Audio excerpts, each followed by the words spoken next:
Listening via Facebook Live or radio. Pleasant good afternoon to the members of the media who are also present.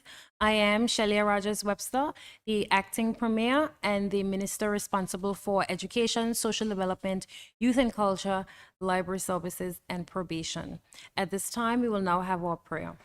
Dear Heavenly Father, we thank you for bringing us here safely today. We thank you for a successful budget period over the last 2 weeks. We ask and pray that you continue to guide us, lift us as we make discerning decisions for this country. We ask and pray that as we start to celebrate our festive season over the next few weeks, that we will remain safe and that we will have a pleasant Christmas season. Thank you. In Jesus' name we pray. Amen. I just want to begin by offering condolences generally to persons who have lost family members over the last few weeks. We ask and pray that God continues to guide and strengthen your families.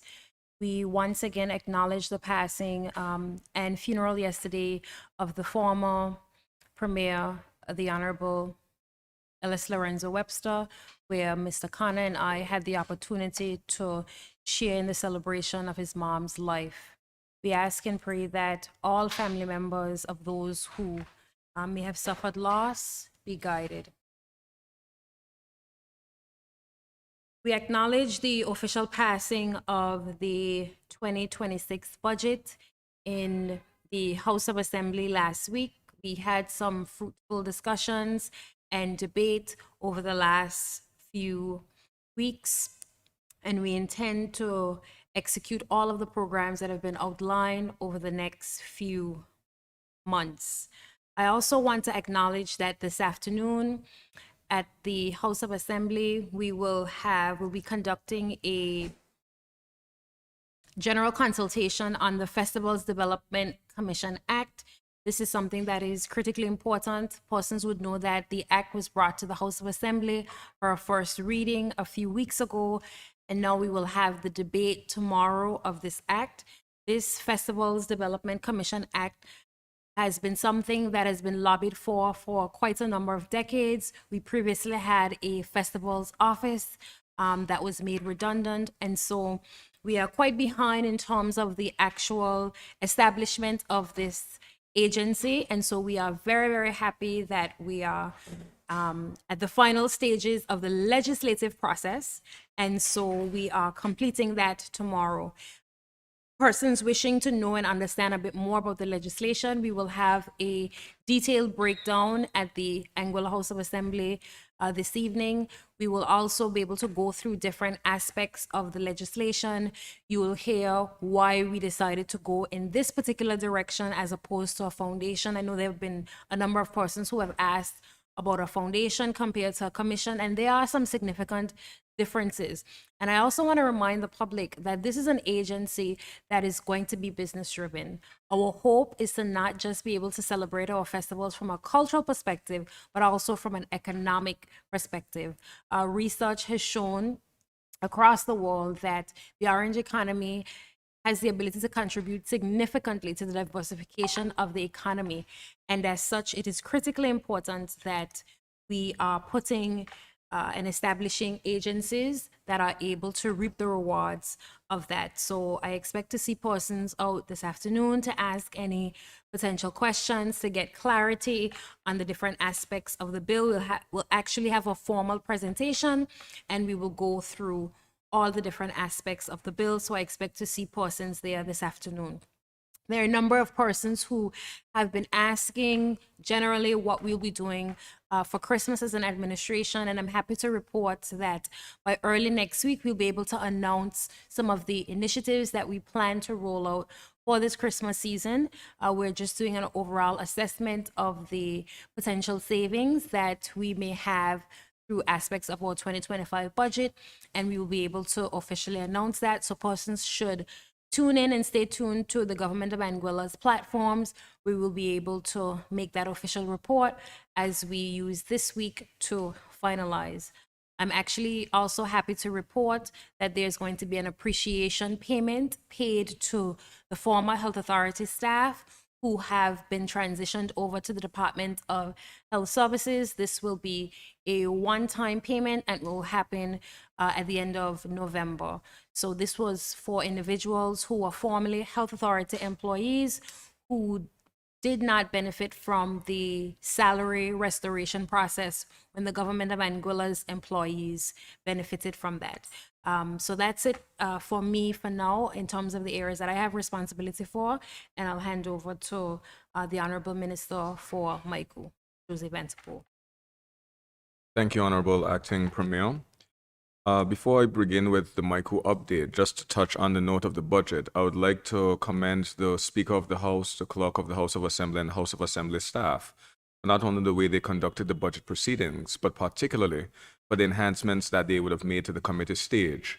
I definitely think that this was one of the more effective budget debates that went on, and we can definitely gauge that by the level of public engagement with the process. So as it relates with Maiku, I'll start off on a very, very, very high note with a major announcement. I know that there have been a lot of questions within the public domain as to when the airport will be opening and if the airport terminal will actually be opening before the end of the year. We at Maiku are pleased to confirm that the Clayton J. Lloyd International Airport Terminal building will officially open on December 15th, 2025. This state-of-the-art facility represents a major investment in Anguilla's future, designed to deliver a world-class travel experience for the residents and visitors to Anguilla alike. Adding to the excitement, Bermuda Air will operate its inaugural flights from the new terminal on December 17th, 18th, and 19th, marking the start of our winter season and welcoming our new guests into a modern, spacious, and efficient environment. As it relates to the current status of the airport project, as it relates to the construction of the terminal building, all major construction works inside the terminal building are now complete. The contractor is now addressing few minor defects to ensure the highest quality finish. As it relates to the security systems, advanced screening equipment, including the X-ray machine and the body scanners, have been installed. Testing, staff training, and commissioning are currently underway this week to meet the international security standards. Final preparations.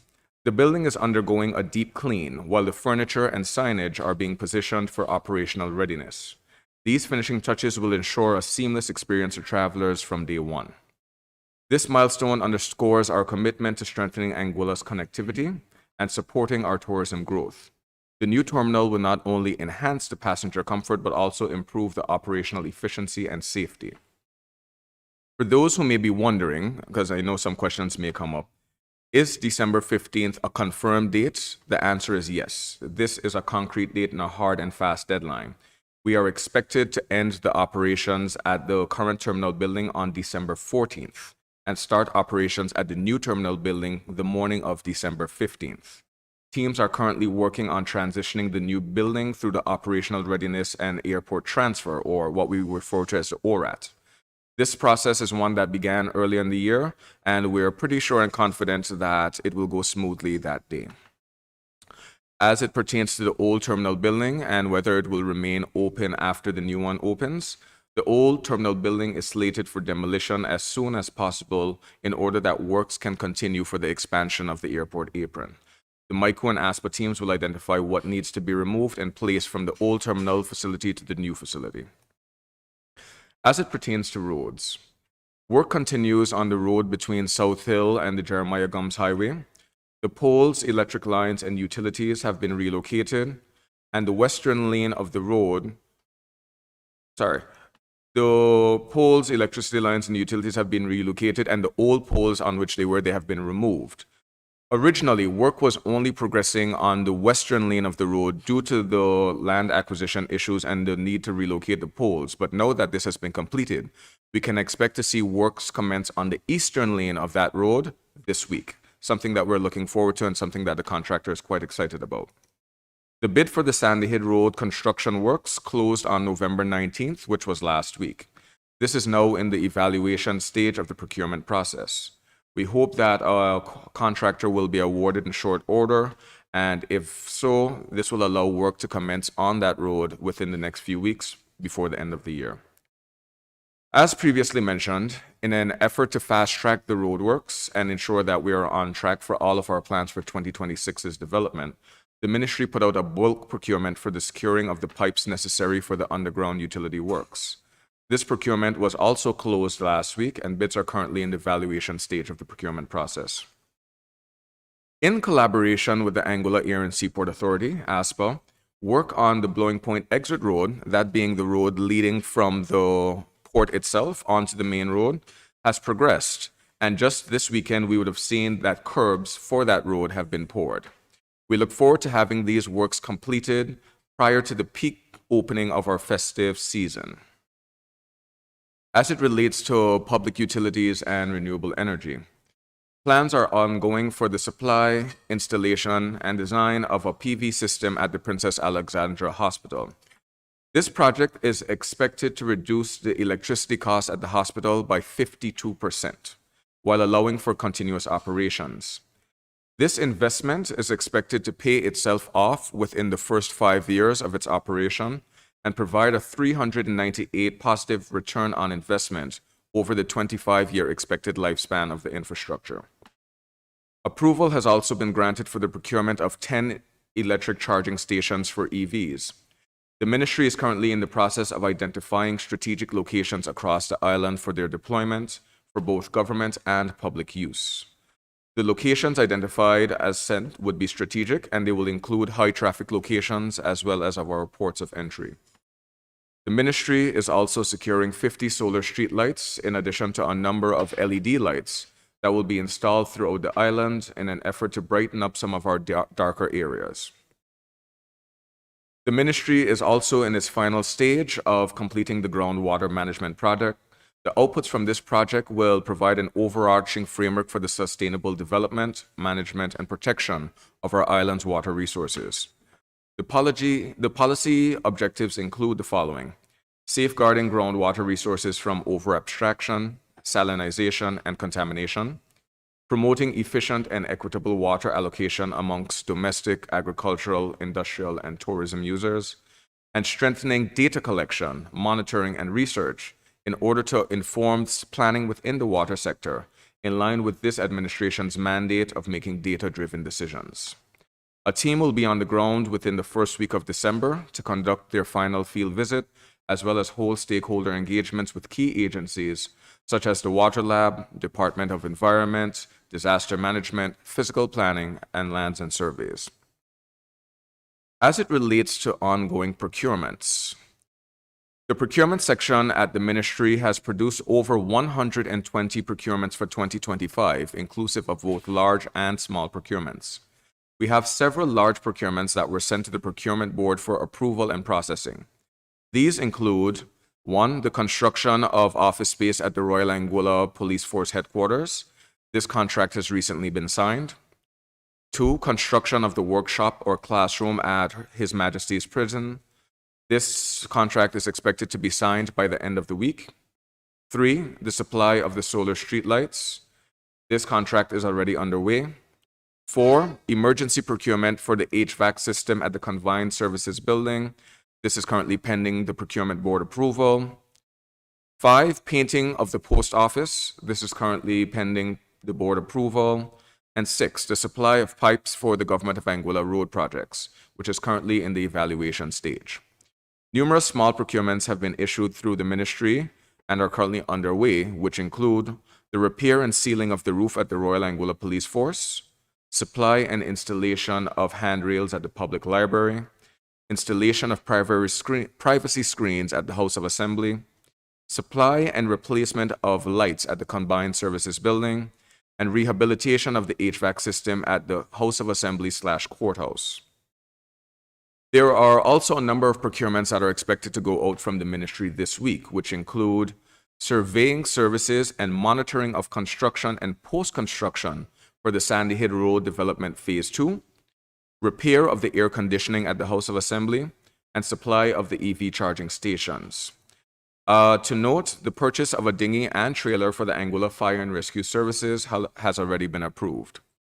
Finally, we have a sitting of the House of Assembly tomorrow morning It will be the 12th meeting of the first session of the 13th Anguilla House of Assembly. We are due to meet at 10 a.m., and a number of questions have been directed to me and my ministry by the member for Road South. So just for the awareness of the public, I'll read the questions, but the answers will be provided in tomorrow morning's sitting at the House of Assembly.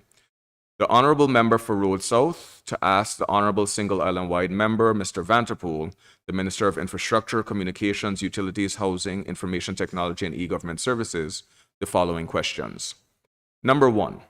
What specific arrangements have been made between the Government of Anguilla and Bermuda Air regarding the payment of empty seats, particularly in light of public statements indicating that the airline cannot operate flights into Anguilla at full capacity? 2. What is the total amount the Government of Anguilla has paid to date in relation to Bermuda Air's operations and flights into Anguilla? 3. What is the financial liabilities to the taxpayers of Anguilla in the Bermuda Air deal for 2025 and 2026? 4. Have similar financial arrangements been entered or have similar financial arrangements will be entered into with any future airlines? 5. Will MICU or the Government of Anguilla aid the local aviation sector, and what is the quantum of the aid? 6. Has the ministry and government extended the contract for the fixed-base operator, and if not, is the government able to fulfill the obligation of acquiring the FBO facility at market value? The Honorable Member for Road South also wishes to ask the Honorable Member Vanterpool the following questions, or to inquire of the Anguilla Electricity Company the following. 7. Were the renovation works undertaken at the Caracas Bay building in Stony Ground followed in its purchase by the Anguilla Electricity Company, subjected to and processed through the established procurement procedures? 8. As a comparative analysis inclusive of financial and logistic comparisons between constructing a modern fit-for-purpose building for ANGLEC against purchasing and renovating the Caracas Bay building been undertaken? 9. Has an evaluation been conducted to confirm the expenditure provides value for money, and if so, what were the findings? 10. The Honorable Member stated that this facility will be completed by the end of 2025 and will be important for the storing of solar panels. Is this on track? 11. As it regards ANGLEC's transition to renewable energy, what is the quantum of the loan from the Caribbean Development Bank, the grace period, if any, the interest rate, and the repayment period? So, as I would have mentioned, these 11 questions would have been posed to myself and my ministry by the Honorable Member for Road South. So, if anyone is interested in the responses to these questions or any of these topics, please tune into the House of Assembly, which begins tomorrow morning at 10 a.m. And that's the update from my ministry. I'll pass on now to our Honorable Member Connor, Minister Connor. Yep. Thank you, Jose. Yes, just to follow on from the statement that the Honorable Jose Vanderpool would have mentioned about Bermuda Air. This is a significant development for Anguilla because it strengthens the airlift capacity and provides additional seamless connectivity to the northeastern United States. These inaugural flights by Bermuda Air services represents a major milestone to our destination. They expand access to both leisure and business travelers. It deepens our partnership with Bermuda Air and aligned directly with our strategy to enhance year-round flight capacity. The Anguilla Tourist Board has been working closely with our partners on the logistics, ceremonies, and promotional activities surrounding these inaugural arrivals. The goal is to ensure that these flights not only succeed, but also gain maximum visibility and support within the international travel marketplace. This increase in air access is essential as we continue to strengthen Anguilla's position as a premier luxury and wellness destination in the Caribbean.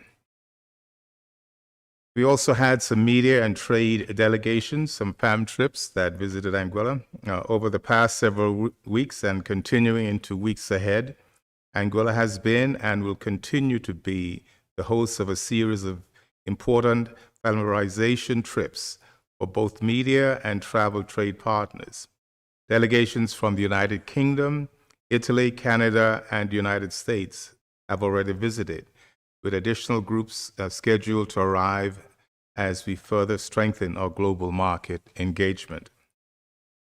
These FAM trips are critical components for our global marketing strategy. They ensure that strengthening relationships with major travel advisors, our wholesalers, and consortia groups, increase visibility for Anguilla's hotels, villas, attractions, and cultural experiences, renewed narrative building across top-tier publications and digital platforms, also improves sales performance as advisors gain first-hand knowledge of the destination of Anguilla. By bringing global partners to Anguilla, the Anguilla Tourist Board ensures that those who sell the destinations are informed, inspired, and equipped with the latest updates on Anguilla's tourism offerings. These visits also align with our commitment to enhance year-round market awareness and increase conversion rates among high-value travelers. The outlook for the upcoming tourist season, we are also encouraged to report that very positive indicators for the upcoming tourist season. Feedback from our wholesalers, consortia networks, and key international partners has been consistently optimistic. The industry reports indicates that there are strong early bookings for the winter 2025 to 2026 period, higher than average interest in luxury accommodations and villa stays, increased demand for boutique wellness and culinary-driven travel, and a growing interest among repeat visitors and new demographic segments. These trends suggest that Anguilla remains a highly desirable destination in the global premium travel market. With our ongoing product development efforts, enhanced airlift, and strong marketing presence, we expect to see steady and continued growth throughout the upcoming season. The Anguilla Tourist Board remains committed to working closely with our tourism stakeholders to ensure that the visitor experience continues to meet and exceed international expectations. Every initiative, from inbound connectivity to digital marketing to on-island programming, continues to strengthen Anguilla's overall tourism product. Anguilla continues to move forward with purpose, partnership, and renewed momentum through strategic airlift development, strong international market engagement, and positive projections for the season ahead.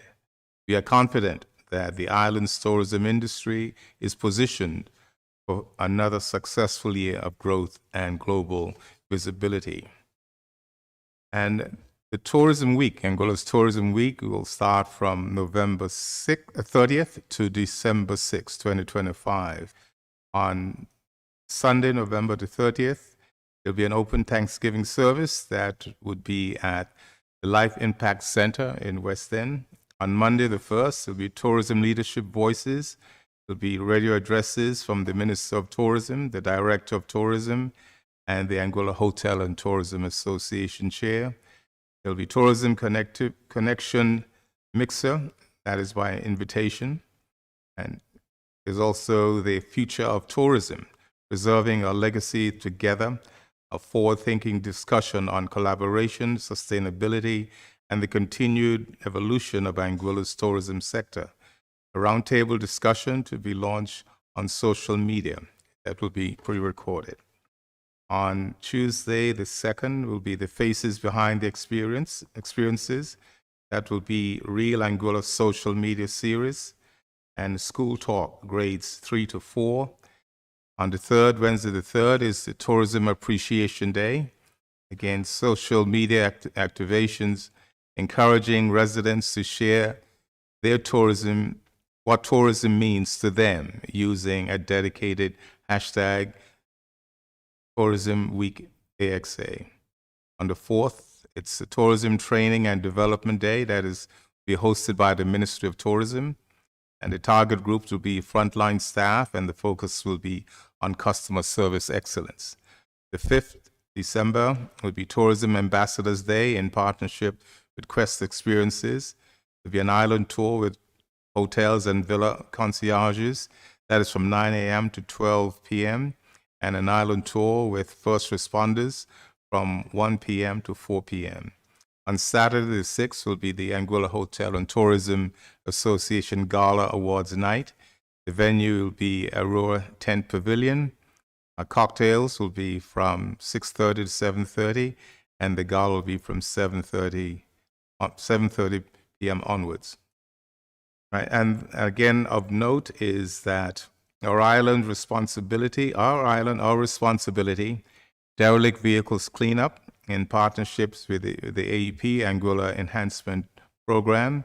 That will be running throughout the week. It's a case of a cleanup, and especially of the derelict vehicles.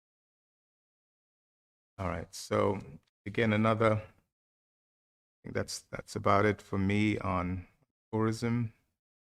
Yeah. So I think at this stage, I'll ask my colleague, Alan Wyde, Joseph Bryan, to make his presentation. Thank you, Mr. Khanna. Good afternoon to everyone.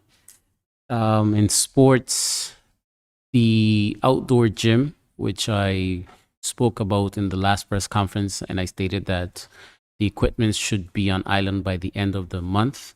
I'm happy to report that they are on island, and the Department of Sports is working to have it installed before the year end. And just to remind the public that this outdoor gym will be installed at the James Ronald Webster Park. The Blowing Point facility, which I also mentioned in the previous press conference, that the steel frame and other materials should be shipped this month. Should be shipped during this week. And once that happens, then we will start to count 8 weeks for it to be on island. And those are the two ongoing projects in sports that I'm happy to report back to the public on. In the Ministry of Social Development, ESL, happy to report that for the pilot plan of English as a second language that will be taking place at Adrian T. Hazel on Friday, the 21st of November, we were able to, through the Kelly's Family Foundation, Adrian T. Hazel was able to receive $2,000 for as a sponsorship or donation for resources for that program.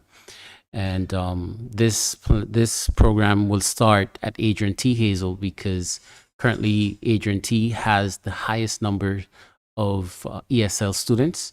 And this will help to improve the youth ESL students' language proficiency development, and also help to improve the performance ratio for the primary schools.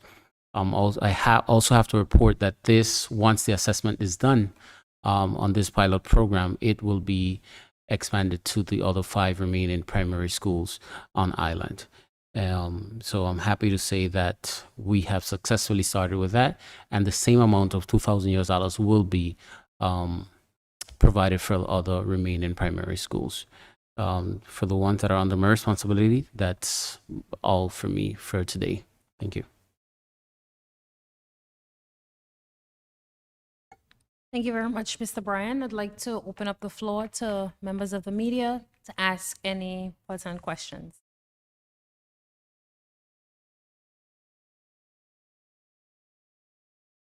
Great.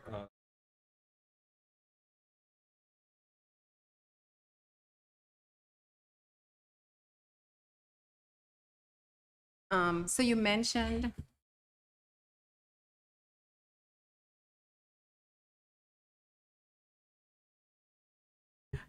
You just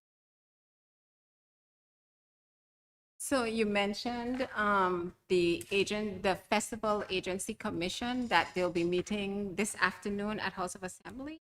Correct. What time? At 5 p.m. At 5? Yes. Okay. And it's open to the general public, so anyone can come in. It's a very informal session where we give an overall general overview and presentation, and then members of the public can ask questions. There'll also be members of the Anguilla Summer Festival Committee that will be present as well there. All right. Thank you.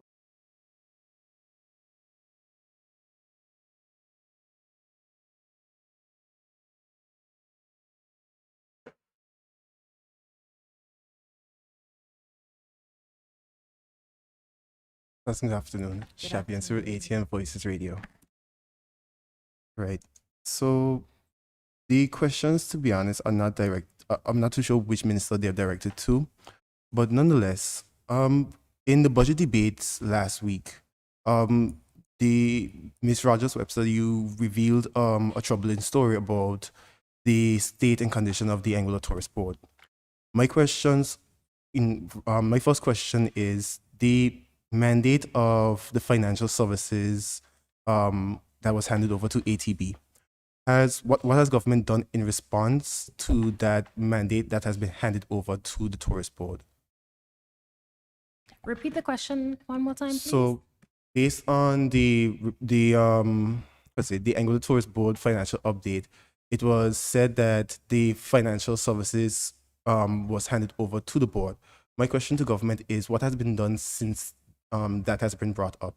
Okay, so just to give the general public a backstory, about a year and a half, I think, or maybe 2 years ago, a decision was taken by the former administration to put the marketing of the financial services industry under the Anguilla Tourist Board.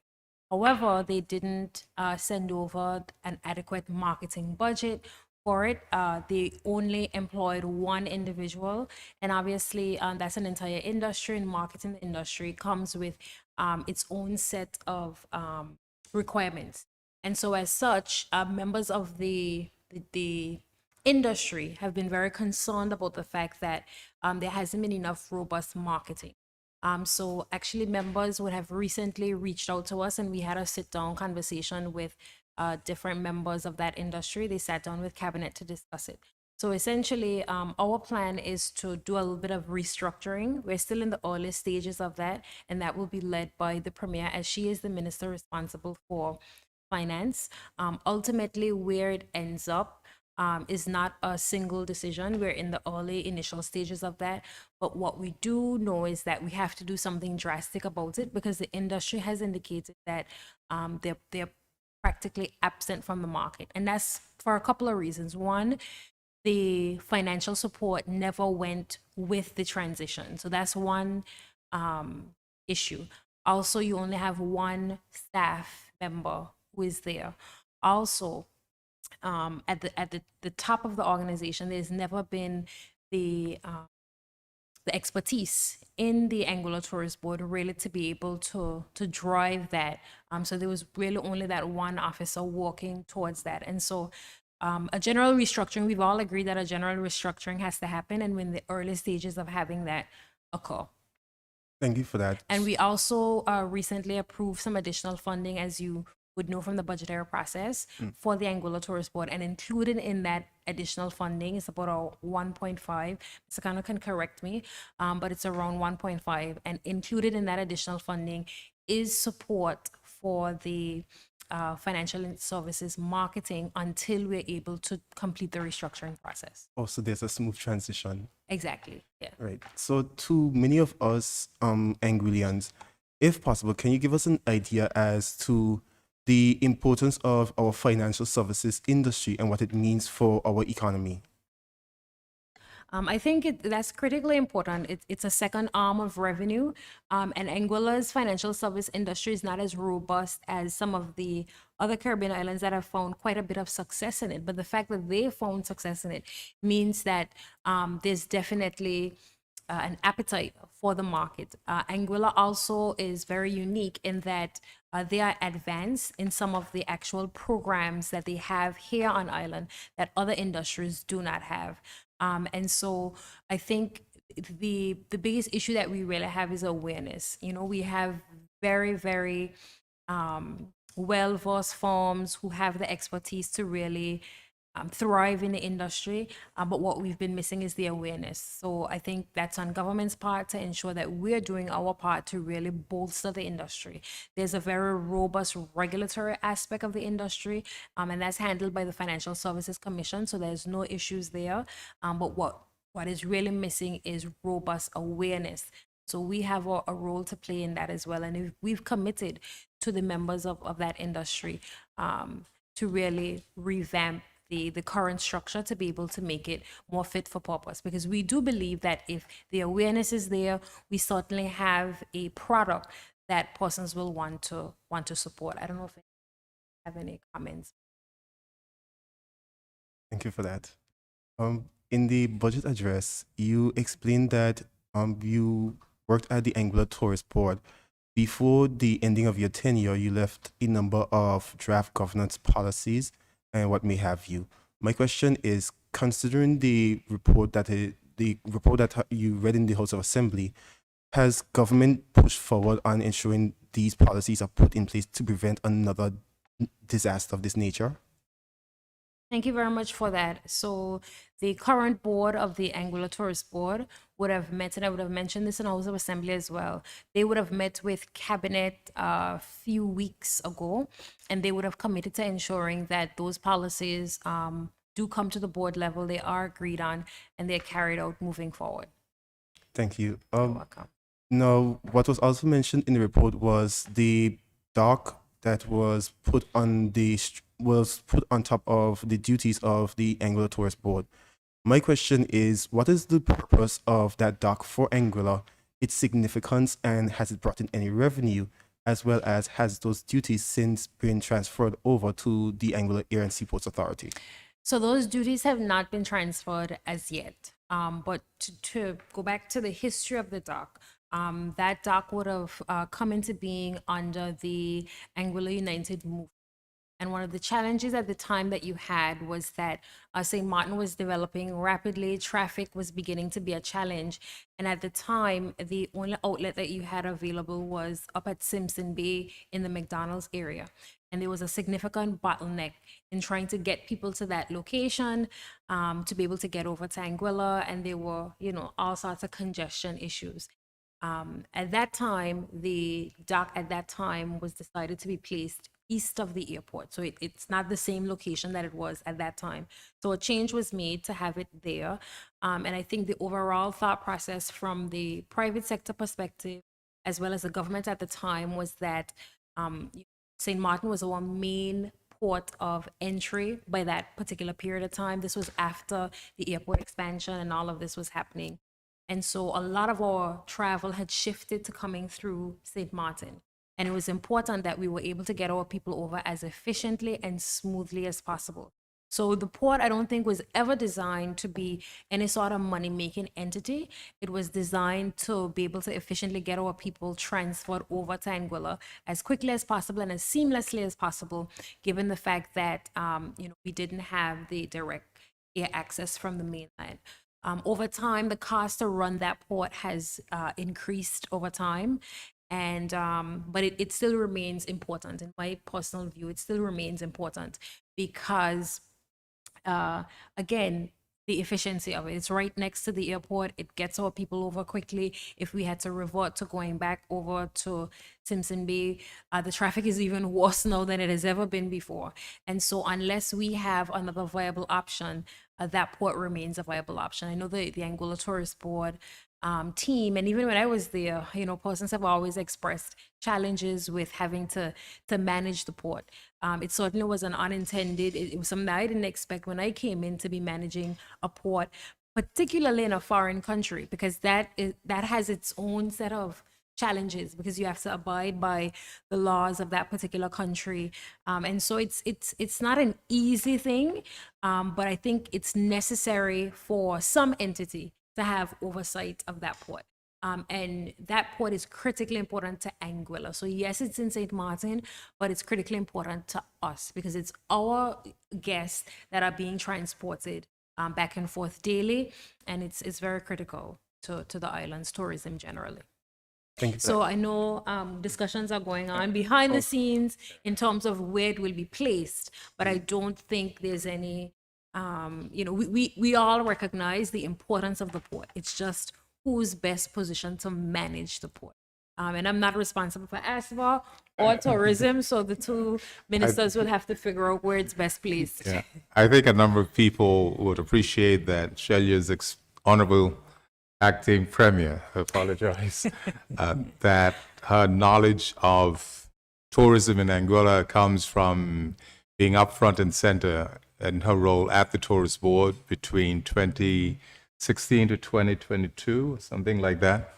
So again, I think it's important that she can share some inside information as to what she would have experienced and been part of and how we can best go forward. And what I would say is that the St. Martin port is obviously going to be a challenge because it's on foreign soil. We can't make certain rules on someone else's territory, but it is something that is not just for tourists, it's for our people as well.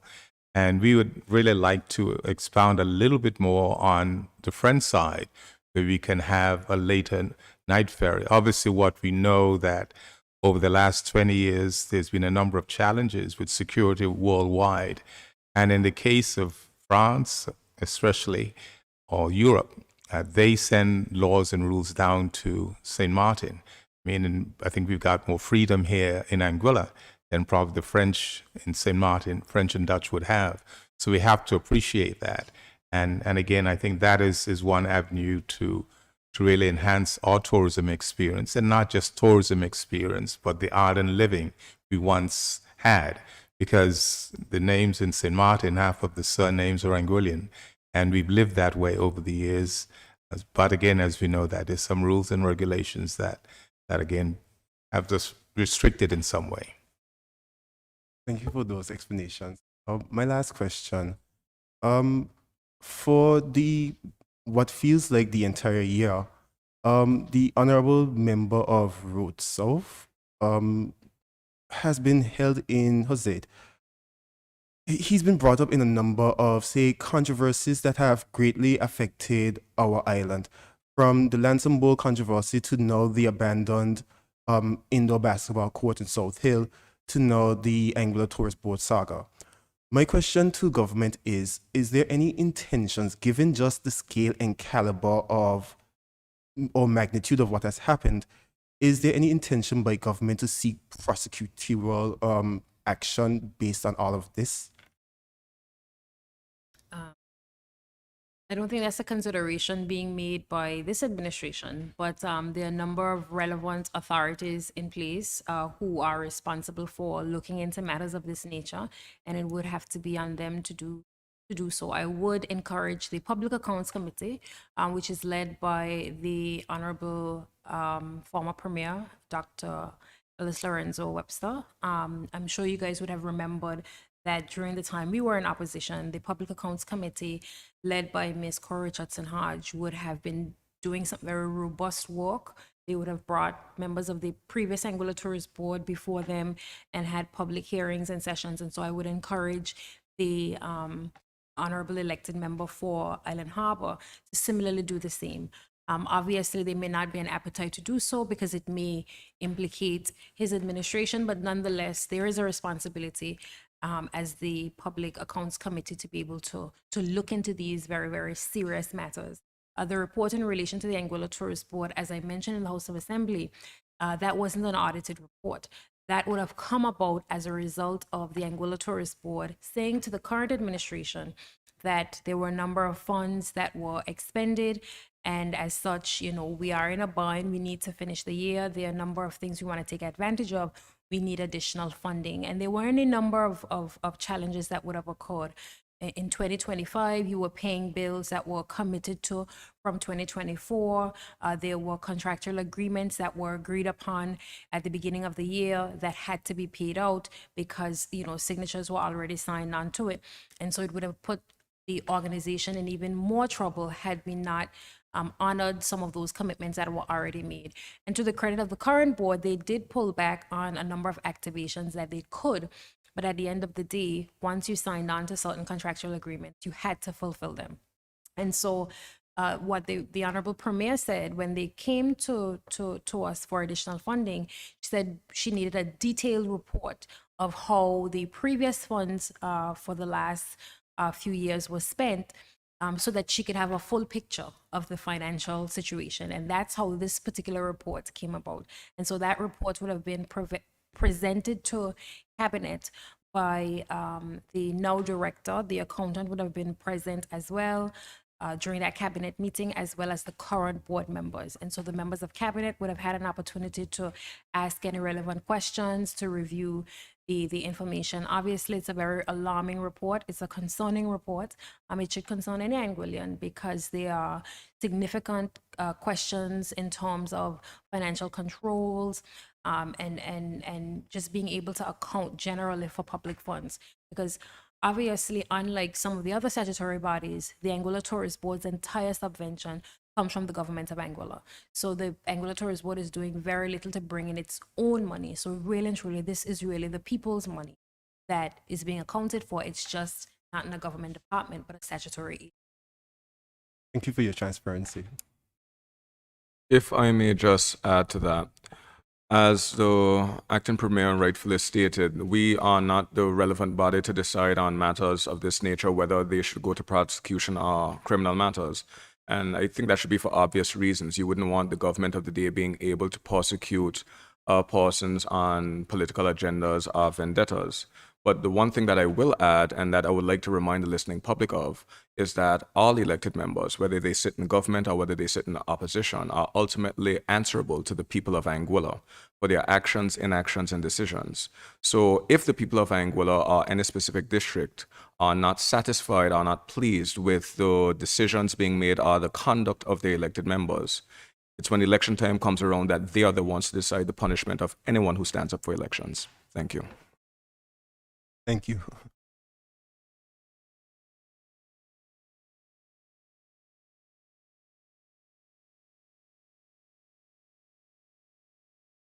Good afternoon, Niamke Brooks from Anguilla. Sorry for my tardiness. I was conducting an interview with the High Court judge. Some persons are of the view, expressing to me that there seems to be actual personal animosity against government and the opposition, the AUF and APM. How do you respond to this? Is it actual, like, do you all dislike each other to that extent, or is it just politics? I don't think it's dislike or it's politics. I think when one particular party is in power, you have a responsibility to present information and facts to the people. How the opposition responds to that is purely based on how they respond to it. I think when we were in opposition, persons had a similar view that there was an adversarial relationship. Just by the very nature of politics, there are times when some political figures have strong personalities and they may clash against each other.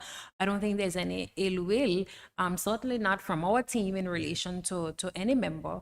I think naturally there are times when you will disagree on certain issues, personalities will clash, but I don't think it's playing politics or it's an adversarial relationship. I think we have our position. We also need to defend ourselves. And I think that's critically important. I think over the years, one of the errors that former Anguillan and different administrations have made is that we've been silent on a number of key issues and haven't really defended the team when needed to. And we're certainly not about that. We are going to ensure that we set the record straight. You hear people all the time talking about transparency and accountability.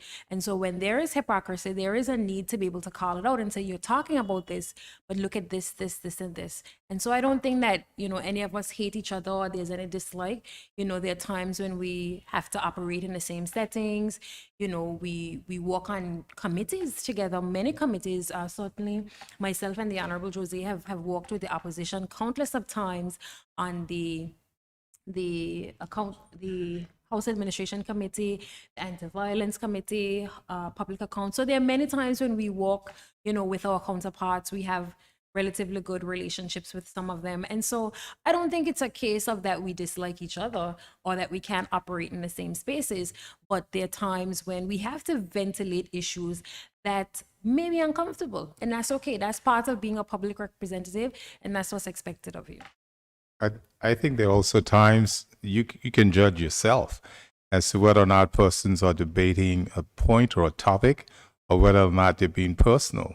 I think that is a big thing. I mean, my style of politics, in fact, I hate the word of politics because they talk about it being a game, but in fact, it's every game we've got rules. But there's something about in the House of Assembly for too long, they've been allowed to get away with say what they so please, because especially for people who are not in the House to defend themselves.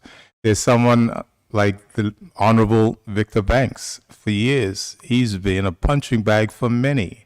you know, and a number of his supporters and even colleagues would have said, it's time he hit back, you know. The thing is, the acting premier, I call her my pocket rocket, because if you punch her, she's going to give you a uppercut and a right cross at the same time. And so at least you know if you're going to deal with her. And even the Honorable Kyle Hodge, I think he punches well too. No, my point is that you then really need to be able to respect each other, deal with the point, and not try. There are times you could see on the faces of some individuals that if looks could kill, you probably would have seen that. And what I will say, and my colleague, the Honorable Joseph Vanderpool, mentioned about how the House was run during the last debate that we had.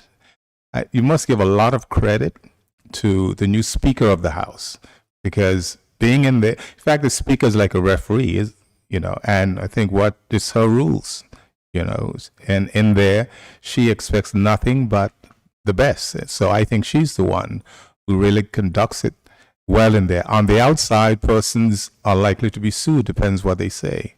So again, but at the end of the day, if we respect each other and be example to those watching, some people like the slagging back and forth, but others are turned off by it.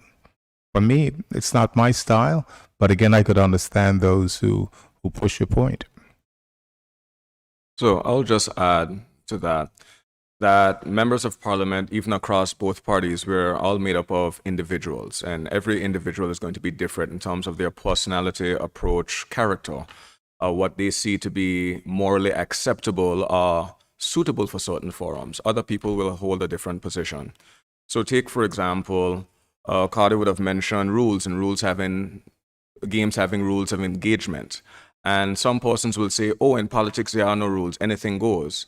But at the same time, I find it to be very hypocritical of us at times to be acting and speaking and basically fighting amongst each other in a manner that promotes division, but then expected to come out as leaders of the country and say, youth on youth violence, gang violence, why are you guys going on like this? Why East can't go West? Why can't you guys just come together and find peace? When you, at the highest level of leadership, are not demonstrating the ability, in fact, you're more promoting division. So I think it's a decision, a moral decision, that unfortunately individuals will fall on different places in the decision, not making it right or wrong. But some people will commit to promoting that division for political expediency, while some persons will say enough is enough because they don't want to be a hypocrite for our youth. So I don't necessarily think it comes down to personal vindication between the parties. It comes down to personal character and what they feel to be morally right and acceptable and a proper example, particularly for our youth, but ultimately for our citizenry. Some people have no problem with saying anything goes.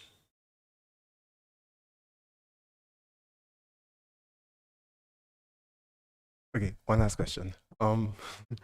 The general public is asking if the duties on the cement bags at Sandy Ground have been paid, and to what amount. That's the pylon of cement bags that have been there since February.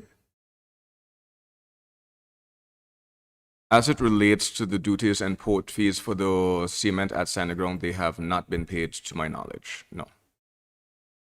Thank you.